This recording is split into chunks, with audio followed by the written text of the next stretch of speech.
নমস্কার বন্ধুরা, আজকে মন্দিরে এসেছি পুজো দিতে সবাই মিলে, কিন্তু খুব ভিড়, প্রচণ্ড বৃষ্টি। তবু আমরা বৃষ্টিতে চলে এসেছি মন্দিরে পুজো দেওয়ার জন্য, মা বিপত্তারিণী মন্দিরে।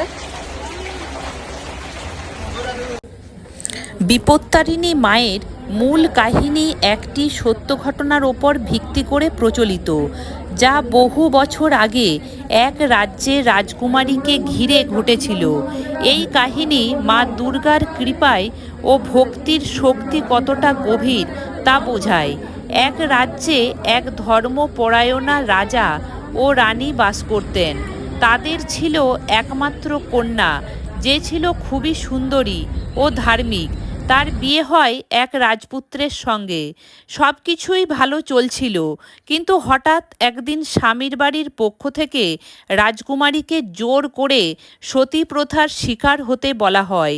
তার স্বামী অসুস্থ ছিলেন এবং ভুলবশত মনে করা হয়েছিল যে তিনি মারা গেছেন। তখন নিয়ম ছিল স্বামীর মৃত্যুর পর স্ত্রীকে চিতায় আত্মবলিদান দিতে হতো। রাজকুমারীকে জোর করে চিতার সামনে আনা হয়।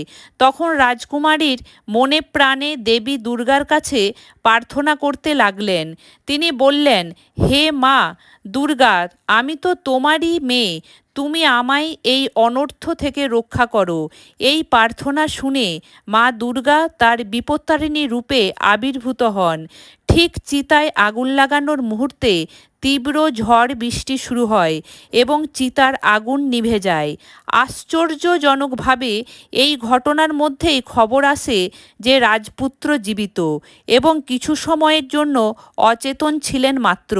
সেই দিন থেকেই মা দুর্গার এই রূপে বিপত্তারিণী মা নামে পুজো শুরু হয়, যিনি সত্যিই ভক্তদের জীবনের